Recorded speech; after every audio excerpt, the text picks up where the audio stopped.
The alert came at 0300 hours. Frank Morgan was deep in sleep when his comm unit buzzed to life. The Admiral groaned, reaching for the device on his nightstand. "Morgan," he answered, voice rough with sleep. "Sir, we've detected an explosion in the Kuiper Belt," said the voice of his second-in-command. "It's big. Massive energy readings." Morgan sat up, suddenly wide awake. "Natural phenomenon?" "Negative, sir. The signature matches what we'd expect from a ship's reactor going critical. A big one." 20 minutes later, Admiral Morgan stood in the United Nations Space Command Central Operations Room. The wall-sized display showed a bright flash at the edge of the solar system. "Show me the replay," Morgan ordered. The screen shifted to show the empty space of the Kuiper Belt, then a flash, followed by an expanding sphere of debris. "Analysis confirms it's artificial in origin," said Lieutenant Samantha Collins, the young tactical officer who had been on duty. "And sir, we're picking up what might be a distress signal." Morgan's eyes narrowed. "Might be? It's not using any known format, but the pattern repeats in a way that suggests intelligence." Morgan turned to face the room of officers and specialists who had been called in for the emergency. "Ladies and gentlemen, we may be looking at first contact, and it looks like they're in trouble." Within hours, the United Nations Security Council had convened an emergency session. The vote was unanimous. Earth would send help. 3 days later, the rescue fleet was ready. 6 ships, the best Earth had to offer. The flagship USS Normandy under Admiral Morgan's command. 2 medical vessels with the latest equipment. A science vessel to analyze the alien technology. And 2 protective escorts with minimal weapons, just enough to defend against asteroids or space debris. On the Normandy's bridge, Morgan looked over the assembled officers. "This is what we've trained for," he said. "A peaceful first contact. Our mission is simple. Render aid to the damaged vessel, rescue survivors if possible, and establish peaceful communications." "What do we know about them?" asked Captain Greg Patterson, commander of the Mercy, the lead medical vessel. "Very little," Morgan admitted. "But they came to our system in peace. We'll meet them with the same." Dr. Olivia Wright stood quietly at the back of the bridge. As the fleet's chief xenobiologist, she had been preparing for this moment her entire career. She had studied every theory about alien life, but nothing prepared her for the reality of actually meeting beings from another world. "Dr. Wright," Morgan called. "Your thoughts?" She stepped forward. "We should assume nothing. Their biology, psychology, and technology could be completely different from our own. We need to approach with extreme caution, not out of fear, but respect." Morgan nodded. "Well said. We'll proceed carefully." The fleet left Earth orbit the next day. The journey to the Kuiper Belt would take 2 weeks at maximum speed. During that time, Dr. Wright coordinated with the medical teams to prepare for any possible alien physiology. They set up isolation wards and sterilization protocols. Captain Patterson spent hours with Dr. Wright, learning everything he could about potential first contact scenarios. "What if they don't recognize our intentions?" he asked during one of their discussions. "We make them clear," Wright replied. "Universal concepts like medical aid should translate across species. We show them we're helping." Patterson wasn't convinced. "And if they see our fleet as a threat? That's why we're bringing minimal weapons and maximum medical equipment," Wright said. "Our actions will speak louder than any words." 13 days into the journey, the fleet approached the debris field. Scanners picked up the alien vessel, or what remained of it. The main structure was intact, though heavily damaged. "Life signs?" Morgan asked. Lieutenant Collins checked her readings.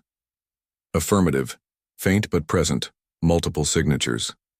"Captain Patterson, prepare your team. You'll make first approach with the Mercy." "Yes, sir." The Mercy moved ahead of the fleet medical teams on standby. Dr. Wright joined them, her heart pounding with excitement and apprehension. As they closed in on the damaged ship, Collins' voice came over the comms again, this time urgent. "Admiral, we're picking up energy signatures, 3 of them coming from nowhere." Morgan looked up sharply. "Explain." "They just appeared, sir. They must have been cloaked. large vessels approaching fast from behind the debris field. Before Morgan could respond, the space around them erupted in light. Energy beams cut through the darkness, striking. The USS Normandy and the escort vessels were under attack. The tactical officer's voice was steady despite the chaos. "Shields failing. Return fire," Morgan ordered. "Weapons are offline." On the Mercy, Dr. Wright and Captain Patterson watched, in horror as the alien warships, sleek angular vessels with predatory lines, continued their assault. The first escort vessel exploded in a ball of fire, fragments scattering into space. This was a trap, Patterson realized aloud. "Get us out of here," Wright urged. Patterson activated the ship-wide comm. "All hands, emergency departure. We're breaking off to report back to Earth." The Mercy turned sharply, accelerating away from the battle. On their screens they watched as the second escort was destroyed. The Normandy, badly damaged, tried to maneuver away. "We can't leave them," Wright said. "We have to," Patterson replied grimly. "Someone needs to warn Earth." As they retreated, their sensors captured everything. The attackers, the Valthuri, they would later learn, methodically destroyed the human fleet. The Normandy fought back with what little weapons it had, but it was no match for the aliens' technology. Admiral Morgan's last transmission came through broken and static-filled. "This is Admiral Morgan. We came in peace. They, without provocation. Earth must prepare this act of war." Then the Normandy's signal went dead. The Mercy, along with one science vessel that had also managed to escape, raced back toward Earth. Behind them, the remains of humanity's first contact fleet drifted in the cold void of the Kuiper Belt. Captain Patterson stood on the bridge of the Mercy, his face hard with resolve. "Dr. Wright, compile all data on the attackers. We need to know everything we can about them." Wright nodded, her earlier excitement for alien contact replaced by determination. "They mistook our Mercy for weakness," Patterson said quietly. "That's a mistake they'll only make once." As the Mercy sped toward Earth, its crew worked tirelessly to analyze the attack. Lieutenant Collins, who had transferred to the Mercy just before the ambush, reviewed the tactical data again and again. "They knew exactly where to hit us," she reported. "They targeted our engines and communication arrays first. They've studied our ships." Dr. Wright's analysis of the attackers' vessels revealed even more disturbing news. "Their ships are designed for warfare," she told Patterson. "The distress signal was a lure. They wanted us to come." 8 days later, the Mercy reached Earth orbit. Captain Patterson, Dr. Wright, and Lieutenant Collins prepared to deliver their report to the United Nations Space Command. "How will Earth respond?" Wright asked as they prepared to board the shuttle to UNSC headquarters. Patterson's expression was grim. "The only way it can. They didn't just attack our ships. They attacked a rescue mission. They targeted medical vessels." Collins checked the data core containing the attack footage. "Earth will see exactly what happened. And then—" She didn't finish the sentence. She didn't have to. Earth's response was about to change the galaxy forever. Silence filled the UNSC headquarters as the recording ended. The footage from the Mercy's sensors showed the destruction of Earth's rescue fleet in brutal detail. Admiral Morgan's final words echoed in the room. General Peter Howard stood at the head of the long table. His face was stone cold as he looked at the 3 survivors who had just delivered their report. "Captain Patterson, are you absolutely certain the distress signal was a trap?" he asked. Patterson nodded. "Yes, sir. The Valthuri ships were waiting in position. They were cloaked until our fleet was in the kill zone." Lieutenant Collins stepped forward with her tactical analysis. "The attack was precise, sir. They targeted our engines and communications first, then weapons. They knew our ship designs." General Howard turned to Dr. Wright. "And you believe these Valthuri were studying us before the attack?" "The evidence suggests they've been watching us for some time," she replied. "They understood enough about our technology to set the perfect bait." Howard walked to the window overlooking the sprawling UNSC complex. In the distance, the lights of New Washington glowed against the evening sky. 4 ships destroyed, 342 personnel lost, he said quietly. On a humanitarian mission. The door to the conference room slid open, and a man in a dark suit entered. Kyle Martinez from Earth Intelligence carried a tablet with him. "General, we've found something," he said. "The Valthuri have been spotted near other systems. We've intercepted communications from the Centauri colonies. They reported unknown vessels with similar designs 6 months ago." Howard's eyes narrowed. "Were they attacked?" "No," Martinez replied. "The ships stayed at the edge of their system, observing, then they vanished. They were scouting," Patterson realized. "Studying our defenses," Martinez nodded. "We believe so. And sir, there's more. 17 minutes ago, we detected multiple objects entering the solar system. They're moving fast, following the same route our rescue fleet took." The room erupted. Inactivity. General Howard issued rapid orders, and within minutes the full United Nations Security Council was connected via emergency link. On screens around the room, faces of world leaders appeared. The president of the North American Alliance spoke first. "General Howard, we've reviewed the evidence. What are your recommendations?" Howard stood straight. "Madam President, members of the Security Council, we're facing an aggressive species with technology that outmatches our current defenses. I recommend immediate activation of the Sentinel Protocol." Murmurs spread through the council. The Sentinel Protocol had been developed after the Third World War as a last resort defense plan. It had never been activated. That would mean full military mobilization, said the European Union Chancellor, converting civilian production to military use. "Yes, sir," Howard confirmed. "And activation of the Deep Space Defense Grid." The Chinese premier leaned forward. "General, are you certain this is not a misunderstanding? Perhaps our rescue fleet was seen as a threat." Dr. Wright spoke up. "Premier, with respect, the data is clear. Our ships were clearly marked as medical and scientific vessels. The Valthuri targeted the medical ships first. This was not a misunderstanding." The debate continued for hours as the council weighed the evidence. Outside the meeting room, Captain Patterson paced nervously. "They're wasting time," he told Dr. Wright. "Every minute we debate is another minute the Valthuri have to prepare. The council needs to be certain," Wright replied. "War with an alien species. This changes everything for humanity." Lieutenant Collins approached them, her face pale. "New development. Our long-range probes have detected more Valthuri ships entering the system, at least 20 vessels, much larger than the ones that attacked us." Patterson's jaw tightened. "They're not waiting for us to decide." Back in the council chamber, Martinez interrupted the debate with the new information. The mood shifted immediately. "How long until they reach Earth?" asked the Indian president. "At current speed, 5 days," Martinez replied. The Security Council vote was unanimous. The Sentinel Protocol was activated. General Howard turned to his staff. "Send the alert to all military commands. Full mobilization begins now." As the meeting ended, a junior officer rushed in. "Sir, we're receiving a transmission. It's from the Valthuri fleet." The main screen flickered to life. The image showed a being unlike anything humans had seen before. Its skin was pale blue with ridge-like structures instead of hair. Eyes with vertical pupils stared out at them. When it spoke, the translation software struggled to keep up, but the message was clear enough. "Humans of Earth, your intrusion into our hunting grounds has been noted. Your species is young and ignorant of galactic laws. We claimed this system when your kind still lived in caves. Submit to our authority. Provide the resources we demand.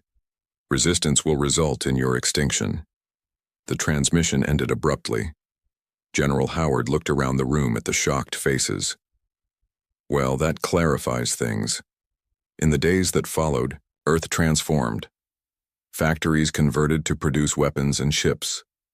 Military bases that had been dormant for decades came alive with activity. In a secure facility beneath the Rocky Mountains, Captain Patterson was summoned to meet with Dr. Alan Blake, head of the UNSC's Advanced Weapons Division. "Captain, what I'm about to show you is classified at the highest level," Blake said as they descended in an elevator deep underground. The doors opened to reveal an enormous hangar. Patterson's eyes widened at what he saw. Dozens of ships unlike anything in Earth's known fleet. Sleek dark vessels with advanced weapon systems. "What is this?" he asked. "Insurance," Blake replied. "After the Proxima Centauri incident 30 years ago, the Security Council authorized a secret program. We've been building these ships in case we ever encountered hostile extraterrestrial life." Patterson walked toward the nearest vessel. It was at least 3 times the size of the Normandy, with what looked like stealth technology built into its hull. "How many?" 50 combat-ready vessels, Blake said, and another 30 nearly complete. We call them the Shadow Fleet. In another facility, Dr. Wright worked with a team of scientists to analyze the Valthuri technology from the sensor readings. Every piece of information could help find a weakness. "Their ships have incredible energy outputs," she told Lieutenant Collins during a brief break. "But there's something unusual about their shield frequencies. If we could disrupt them somehow." Collins nodded. "Keep working on it. I've been assigned to train boarding teams. If we can't destroy their ships, maybe we can capture one." Days after the attack on the rescue fleet, Earth was ready. The public announcement was brief. An alien threat had been detected, and Earth's forces were preparing to defend the planet. What the announcement didn't mention was that Earth's new fleet wasn't planning to just defend. General Howard met with the newly appointed fleet commanders in the war room. "The Valthuri expect us to cower," he told them. "They expect surrender. What they'll get is something entirely different."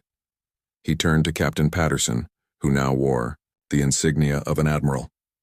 "Admiral Patterson, the Shadow Fleet is yours. Your orders are simple. Make them regret the day they attacked a human rescue mission." Patterson stood. "Yes, sir." As the commanders filed out, Howard called Patterson back. "Frank Morgan was my friend," he said quietly. "Make sure they remember his name." Patterson's expression was grim. "They will, sir. Every single one of them will." In orbit around Earth, the Shadow Fleet prepared for departure. Humanity was about to show the galaxy what happened when someone mistook human kindness for weakness. The response would be ruthless. Admiral Patterson stood on the bridge of the USS Vengeance, the largest ship in the Shadow Fleet. The name seemed fitting now. What had begun as a rescue mission had transformed into something else entirely. "Status report," he ordered. Lieutenant Collins, now his tactical officer, responded promptly. "All ships report ready, Admiral. Stealth systems are operational, weapons are hot." Patterson nodded. Around him, the bridge crew worked with quiet efficiency. Every person there had been handpicked. Many had lost friends on the rescue fleet. "The Valthuri fleet will reach Mars orbit in 6 hours, Collins continued. "They're moving slowly, confident." "Good," Patterson said. "Overconfidence makes them vulnerable. Lieutenant, signal the fleet. We move in 3 hours. I want to be in position before they reach Mars." As the crew prepared, Patterson retreated to his ready room. On his desk sat a small memorial, a model of the USS Normandy. Admiral Morgan had been his mentor, his friend. The door chimed. "Enter." Dr. Wright stepped in carrying a tablet. "Admiral, we've completed our analysis of the Valthuri technology based on the sensor readings." "Tell me you found something useful," Patterson said. Wright nodded. "We did. Their shields operate on a rotating frequency. There's a pattern. If we can match our weapons to counter those frequencies, we might be able to penetrate their defenses. Can we adapt our weapons in time?"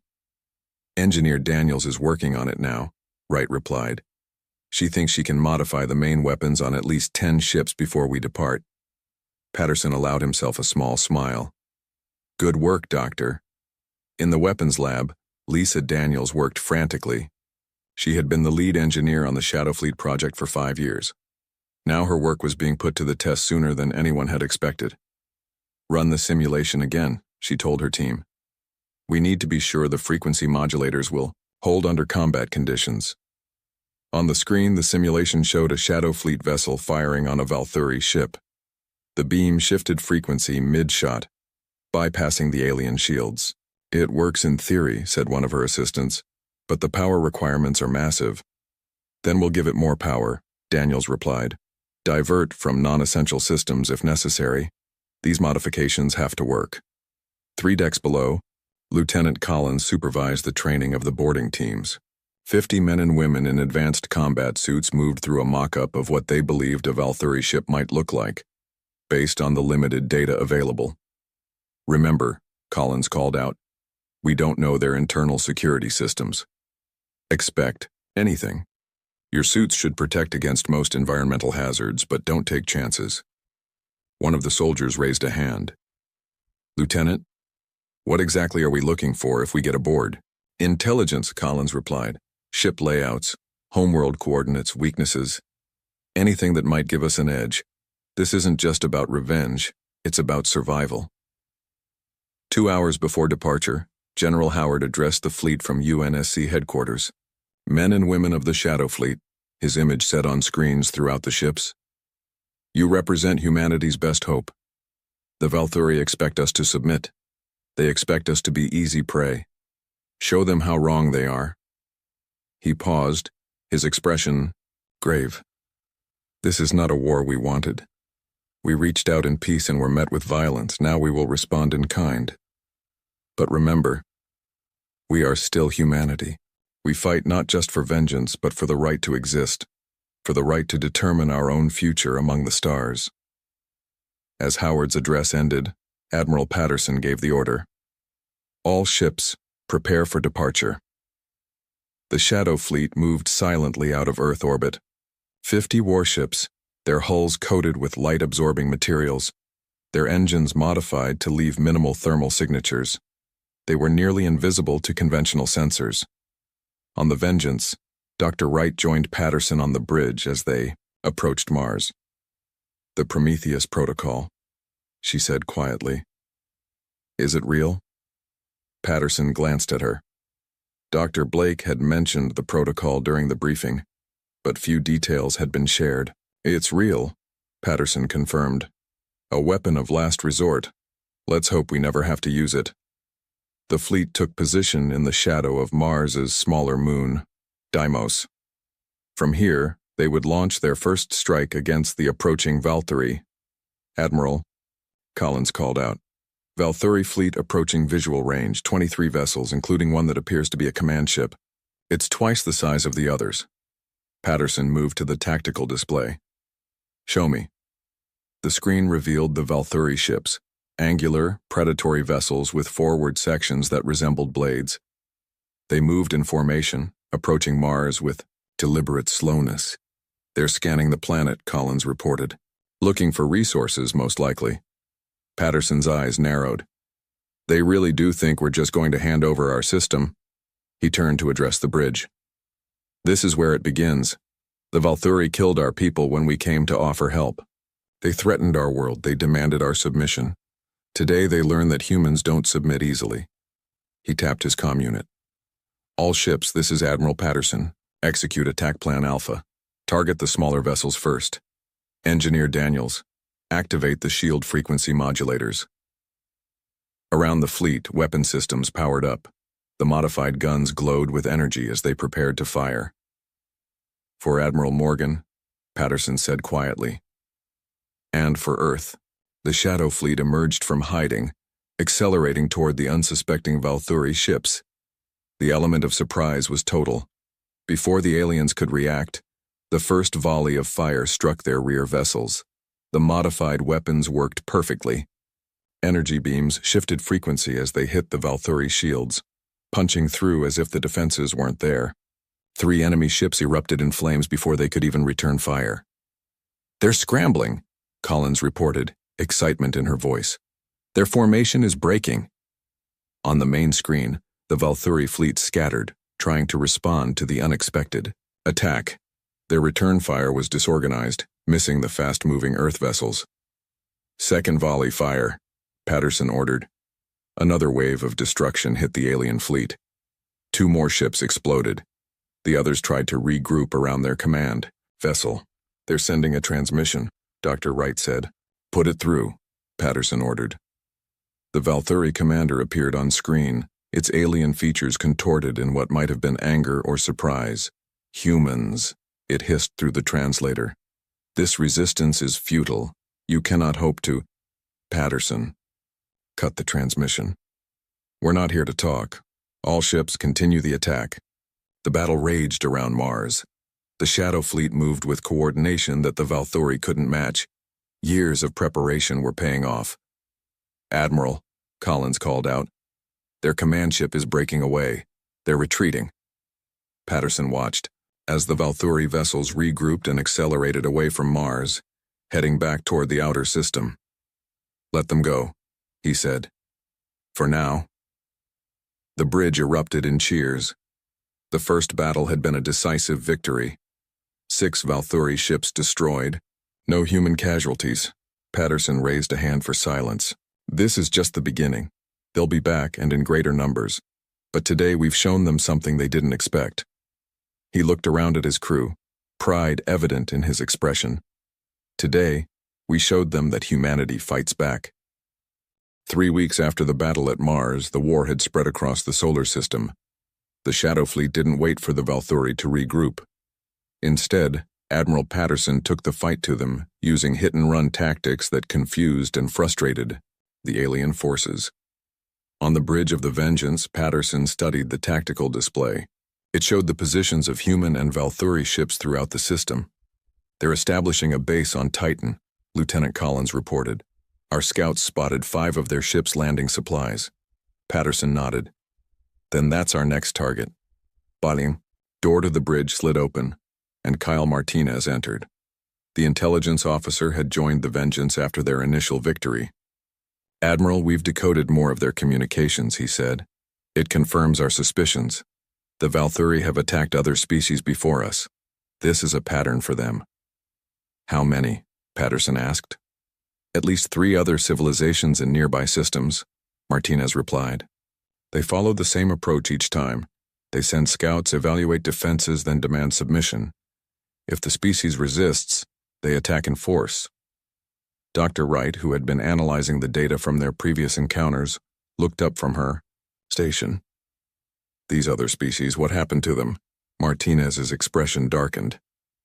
Subjugation. The Valthori strip the planets of resources and use the population for labor. Some are taken for what appears to be biological research. A grim silence fell over the bridge. Patterson broke it with a decisive order. Lieutenant Collins, prepare. Your boarding team. We're going to capture one of their ships at Titan. We need more intelligence. Collins stood straighter. Yes, sir. My team is ready. 2 days later, 3 Shadow Fleet vessels approached Saturn's largest moon. They used the planet's rings for cover, their stealth systems making them nearly invisible against the ice and dust. On the USS Defiant, the smallest of the 3 ships, Lieutenant Collins briefed her boarding team. The target is a Valthori supply vessel, she explained, pointing to the image on the screen. Smaller crew, lighter defenses. Engineer Daniels has modified our boarding pods with the shield frequency modulators. We should be able to attach directly to their hull. The 20 soldiers in front of her wore advanced combat suits designed for space operations. Each carried weapons that could be adjusted to bypass Valthori shields. Remember your training, Collins continued. We go in fast, secure the bridge and engineering, then download everything we can from their computers. Any questions? One of the soldiers raised a hand. What if we encounter crew? Non-lethal takedowns if possible, Collins replied. We want prisoners for questioning. The mission began an hour later. The Defiant slipped silently toward the Valthori supply ship, while the other 2 human vessels positioned themselves to intercept any reinforcements. We're in position, the Defiant's captain informed Collins. Launching boarding pods in 3, 2, 1. The pods shot from the ship, crossing the void to the Valthori vessel in seconds. They attached to the hull with magnetic clamps, and cutting lasers began burning through the alien metal.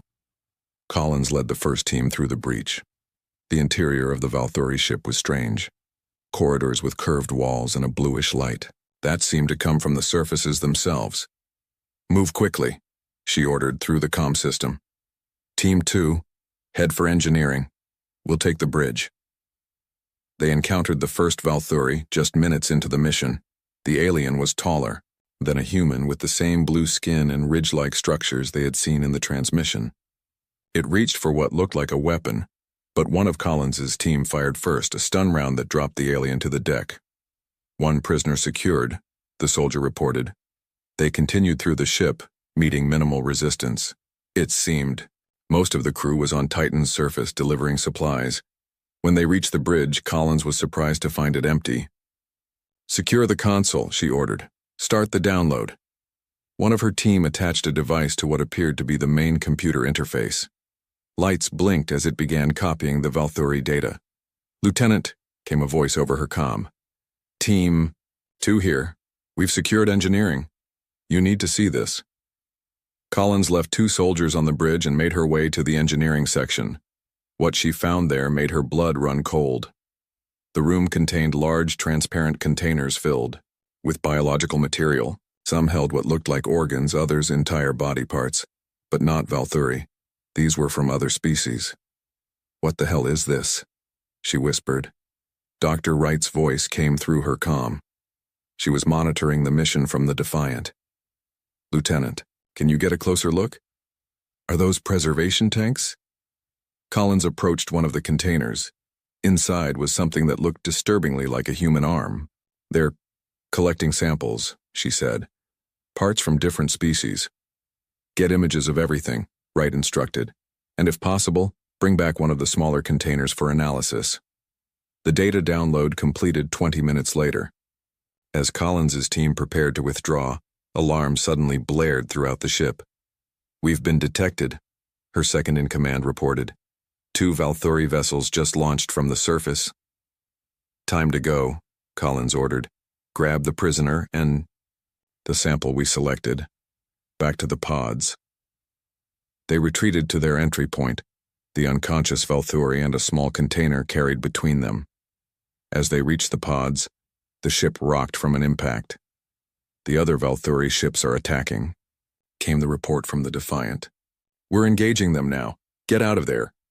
Collins's team made it back to the pods just as another blast shook the vessel. They launched away, racing back to the Defiant as the battle erupted around them. Once aboard, the Defiant broke away from the fight, leaving the other 2 Shadow Fleet vessels to handle the Valthuri ships. Its mission, to secure intelligence, was too important to risk. Hours later, safely away from Saturn, Collins delivered her report to Admiral Patterson via secure communication. "The data we recovered is extensive," she said. "Coordinates, fleet, movements, and what appears to be the location of their homeworld." Patterson's expression was serious on the screen. "And the biological samples?" "Dr. Wright is analyzing them now," Collins replied. "But it's not good, sir. They're harvesting parts from other species. We found what might be human tissue." Patterson's jaw tightened. "So they were planning this all along. The attack on our rescue fleet wasn't opportunistic. It was the first step in a planned invasion." "There's something else," Collins added. "In their computer, we found references to other species in nearby systems. Some appeared to be fighting against Valthuri control. Potential allies," Patterson mused. "Good work, Lieutenant. Return to the Vengeance. We need to plan our next move." When Collins arrived at the flagship 2 days later, she found a changed atmosphere. The early victory at Mars had given the fleet confidence. Now, with the intelligence they had gathered, there was a sense of grim purpose. Admiral Patterson called a meeting of his key officers. Dr. Wright, Engineer Daniels, Lieutenant Collins, and Intelligence Officer Martinez gathered in the strategy room. "The intelligence Lieutenant Collins's team recovered has given us an opportunity," Patterson began. "We now know the location of several Valthuri outposts and supply lines. We also know they've made enemies." He activated the main display, showing a star map with several systems highlighted. "It's time to take this shadow war to the next level, and to find ourselves some allies." The officers nodded in agreement. The fight was no longer just about vengeance. It was about stopping the Valthuri, before they could do to Earth what they had done to other worlds. The Shadow War was about to escalate. 4 months into the war, the tide had turned. What began as a desperate defense of Earth had transformed into a coordinated campaign against the Valthuri. The Shadow Fleet, once alone, now fought alongside ships from two other species, the Hugh, Artari and the Nelvians. Admiral Patterson stood in the conference room of the Vengeance, looking at the representatives of their new allies. The Artari were tall, with iridescent skin that changed color with their emotions. The Nelvians were shorter than humans, with 4 arms and large eyes adapted for the dim light of their homeworld. The Valthuri have pulled back from 3 systems, said Kelnar, the Artari commander. They are gathering their forces. As we expected, Patterson replied. Our attacks on their supply lines have forced them to consolidate. The strategy had been working perfectly. For months, the combined fleet had been striking Valthuri outposts and supply ships, never engaging their main forces directly. The Shadow Fleet's stealth technology, combined with the Artari's advanced sensors and the Nelvians' speed, made them a formidable team. Dr. Wright entered the conference room, followed by Engineer Daniels. Both women had been working tirelessly, on projects to give the Alliance an edge. Admiral, Wright said, we've completed our analysis of the Valthuri prisoners' biological data. They have a significant weakness, their sensitivity to a specific frequency of radiation. It disrupts their neural pathways temporarily. Can we weaponize it? Patterson asked. Engineer Daniels stepped forward. Already done, sir. We've modified the stun weapons to emit that frequency. It should incapacitate Valthuri troops almost instantly. The alien representatives looked impressed. Torlak, the Nelvian commander, spoke in his musical language, which the translator converted to English. This could be decisive in boarding operations. Our people have suffered under Valthuri biological experiments for too long. Patterson nodded grimly. The intelligence they had gathered revealed the full horror of the Valthuri's activities. They didn't just conquer. They harvested biological material from subjected species for experiments and enhancements to their own biology. What about the virus? Patterson asked. Ready for deployment, Daniels confirmed. Based on the data Lieutenant Collins recovered, we've created a program that will disrupt their shield generators across an entire fleet simultaneously. Lieutenant Collins herself had been busy. After the successful boarding operation at Titan, she had led similar missions against other Valthuri vessels, gathering more intelligence each time. Now she commanded a mixed force of human, Artari, and Nelvian special operations teams. Our latest intelligence confirms the Valthuri are massing their fleet near the Sirius system, Martinez reported. Nearly 40 ships, including their main command vessel. Patterson studied the tactical display. They're preparing for a major offensive. Against whom? Asked Kelnar. All of us, Patterson replied. They've never faced organized resistance before. Now 3 species are fighting back. They mean to crush us in one decisive battle. The room fell silent as everyone contemplated the coming fight. The Valthuri fleet outnumbered them, even with their combined forces. Then we must turn their plan against them, Patterson said finally.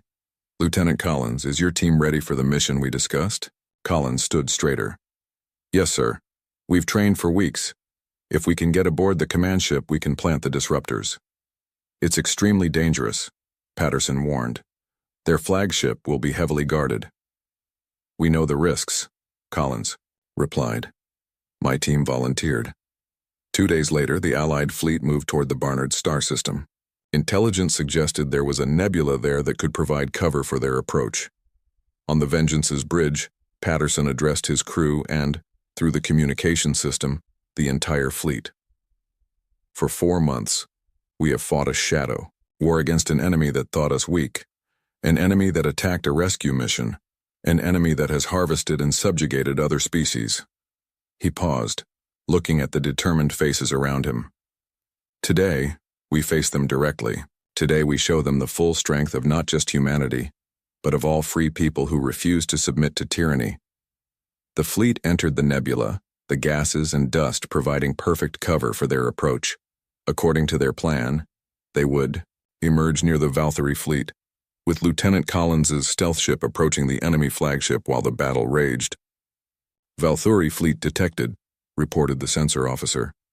They are in standard formation centered around their command ship.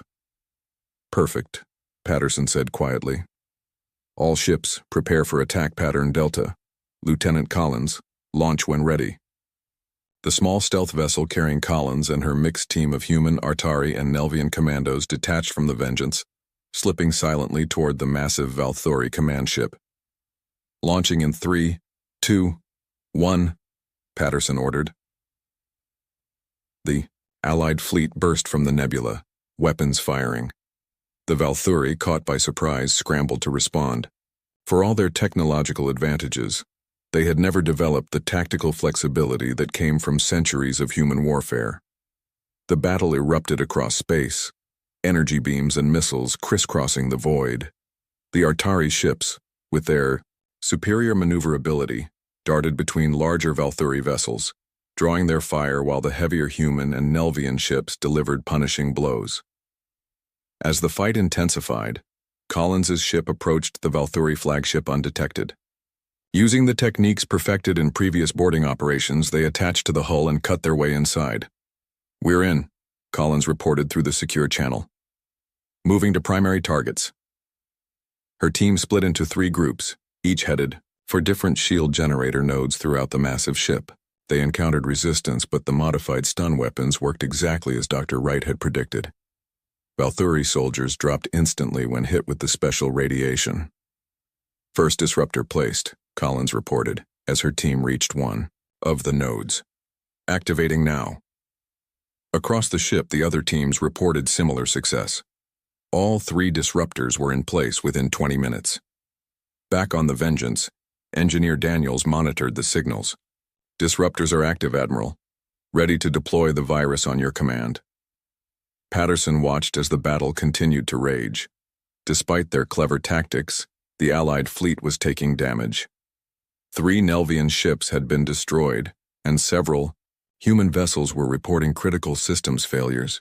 "Now, Engineer, deploy the virus." Daniels activated the program. It spread instantly through the communications network the Valthuri ships used to coordinate their shields. On the main viewer, Patterson watched as the shields around the Valthuri vessels flickered and died. Immediately, the Allied ships intensified their attack, targeting weapons and engines on the suddenly vulnerable enemy vessels. "We've done it," Martinez said, disbelief in his voice. "Their entire fleet is exposed." The Valthuri command ship, realizing what had happened, broke away from the battle. A transmission came through. "This is Supreme Commander Vex Thor of the Valthuri Dominion," the alien leader hissed. "Cease your attack or we will detonate our core weapons. The explosion will destroy everything in this system." Patterson's expression hardened. "Open a channel." When the connection was established, he spoke clearly. "This is Admiral Patterson of Earth. Your threats are meaningless. Surrender your fleet now, or we will activate the Prometheus Protocol." There was a long pause before the Valthuri commander responded. "What is this Prometheus Protocol?" "A weapon designed specifically for your kind," Patterson bluffed. "It targets the same neural pathways Dr. Wright discovered, but instead of temporarily disabling your people, it will be permanent. Your entire species will be paralyzed, helpless." The silence stretched longer this time. Patterson held his breath. The Prometheus Protocol didn't exist, not in the way he described. It was a gamble based on what they knew of Valthuri psychology. Finally, the response came. "We will stand down our weapons." Throughout the fleet, the Allied crews erupted in celebration. The Valthuri, who had terrorized multiple species across several star systems, had surrendered. In the months that followed, the alliance grew stronger. 3 more species joined, each with their own stories of resistance against Valthuri oppression. Together, they formed the beginning of what would eventually become the Galactic Council. Earth, once just one small world among many, now stood as a leader among the stars. The attack on their rescue fleet, meant to cow humanity into submission, had instead sparked a resistance that freed a dozen worlds. And on every Allied planet, they remembered the name of the fleet that started it all, Earth's rescue mission, whose sacrifice had ultimately saved them all.